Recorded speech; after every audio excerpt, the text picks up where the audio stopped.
नमस्कार दोस्तों, मैं अंकुर उपाध्याय स्वागत करता हूं आप सभी का आपके अपने YouTube channel share market analysis में।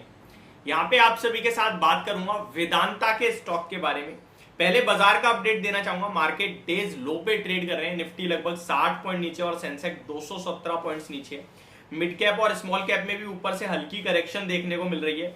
और मैं आप सभी के साथ कल ही एक्चुअली में हमने एक वीडियो शेयर करी और एग्जैक्टली ठीक व्यू बैठ रहा है। देखिए, ये समय ऐसा है जहां आपको पैसा बनाने से ज्यादा पैसा बचाने के बारे में सोचना चाहिए। स्टॉक मार्केट में ये लाइन बहुत गलत लग रही होगी आपको, लेकिन स्टॉक मार्केट में जो बंदा एक बार एंटर कर जाता है ना, उसे एग्जिट का नहीं पता होता। ये एक चक्रव्यूह है जहां एंट्री तो कोई भी ले लेता है, लेकिन एग्जिट कब करनी है, कैसे करनी है, नहीं पता। आपका पैसा डीमेट अकाउंट में है तो डेफिनेटली किसी ना किसी स्टॉक में वो होगा ही होगा निवेश। अदरवाइज मतलब कोई डीमेट अकाउंट में कैश नहीं रख पाता, ये मेरे को पता है। आप कुछ भी कह लो, रख नहीं पाओगे, कभी ना कभी तेजी दिखने ही लगेगी। तो इस समय थोड़ा सावधानी से लगाएं, और पैसा तो लग ही जाता है तो लगाएं ऐसी जगह जहां पे गिरावट होती भी है तो ज्यादा ना हो। और वो केवल एकमात्र स्टॉक दिखते हैं मेरे को, वो है लार्ज कैप ब्लू चिप्स, तो वो फोकस में रखें। स्मॉल कैप मिड कैप में बहुत अनाप शनाप तेजी हुई है, तो थोड़ा सा वहां पे मैं आपसे सावधानी बरतने को कहूंगा। अब आ जाते हैं अपने टॉपिक पे वापस से। वेदांता की बात की जाए तो कंपनी के लिए एक सुपर पॉजिटिव न्यूज आते हुए दिख रही है, लेकिन उसके बावजूद भी स्टॉक हरे निशान में ट्रेड करने में कामयाब नहीं हो पा रहा है। स्टॉक ऊपर तो गया, 245 समथिंग का हाई लगाया और 240 पे आ चुका है इस समय करंटली। हमने अपना पहला इंस्टॉलमेंट 233 रुपए पे डाला हुआ है। 20% का टोटल अमाउंट जो हमें इन्वेस्ट करना है वो मुझे अच्छे से याद है, तो आप टेंशन मत लीजिए।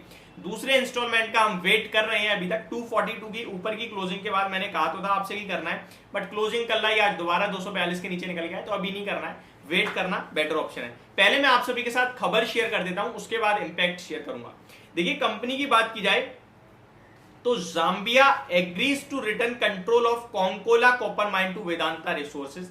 तो इनकी जो जाम्बिया में एक कोंकोला कॉपर माइन थी, वो वापस से वेदांता रिसोर्सेज के पास पहुंचती हुई दिखी, उसके ओनर बनते हुए दिख रहे हैं। तो ये एक बड़ी और बहुत बड़ी पॉजिटिव न्यूज मानूंगा मैं। साथ ही साथ वेदांता रिसोर्सेज अपने कर्ज को चुकाने के लिए बात भी कर रही है कुछ बैंकों से, फाइनेंस हो जाए। देखिए, ये ही एक सबसे बड़ी तलवार इस समय लटकी हुई है वेदांता के ऊपर। ये जो भारत में वेदांता लिमिटेड है ना, इसकी एक पेरेंट कंपनी है वेदांता रिसोर्सेज, जो कि अमेरिका में लिस्टेड है।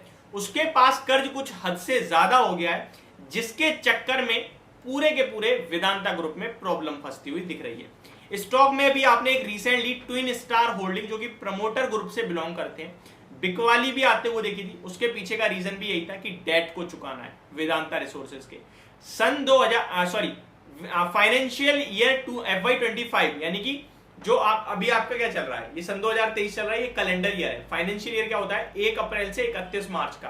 तो अभी फाइनेंशियल ईयर कौन सा चल रहा है, 25 फाइनेंशियल ईयर, यानी कि लगभग 1.5 साल पड़ा है अभी। इन 1.5 साल में बहुत सारी वेदांता रिसोर्सेज के लिए मेच्योरिटीज हैं, यानी कि पैसे देने की समय आ रहा है, और वेदांता के पास इस समय पैसे हैं नहीं। तो कुछ ना कुछ ये प्रॉब्लम है, जुगाड़ करने में लगे हुए हैं, और यही एक प्रॉब्लम फंसते हुए दिख रही है इस कंपनी के लिए। बट वेदांता ग्रुप बहुत ही स्ट्रॉन्ग ग्रुप है, वो डेफिनेटली कहीं ना कहीं से जुगाड़ कर लेगा फंड का, और वो पे करेगा डेफिनेटली आपके लिए।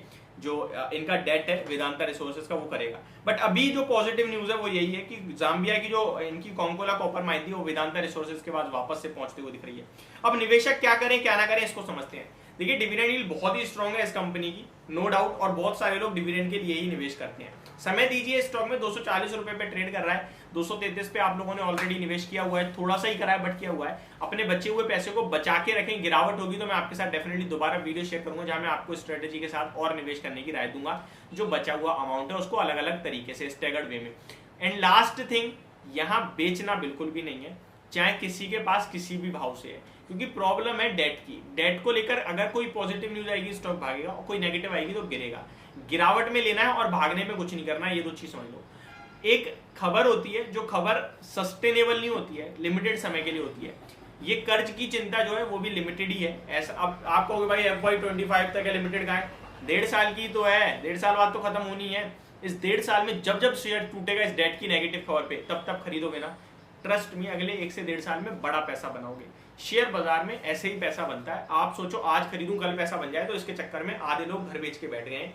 बहुत नुकसान होता है, और आप भी इस चीज से बचो। अगर खुद गलती कर करके सीखोगे तो एक लाइफ तो छोटी पड़ जानी है। दूसरों की गलती से सीखोगे तभी सीख पाओगे, तभी बाजार में टिक पाओगे। बाजार में जो बंदा धैर्य रखेगा, समय देगा, वो पैसा बना के जाएगा, और जो बंदा जल्दबाजी करेगा ना, वो पैसा दे के ही जाएगा। ये मेरी तरफ से आपके लिए पूरी डिटेल वीडियो थी। होप आपको सब कुछ क्लियरली समझ और पसंद दोनों आया होगा। Thank you so much for watching this video. Have a great day guys.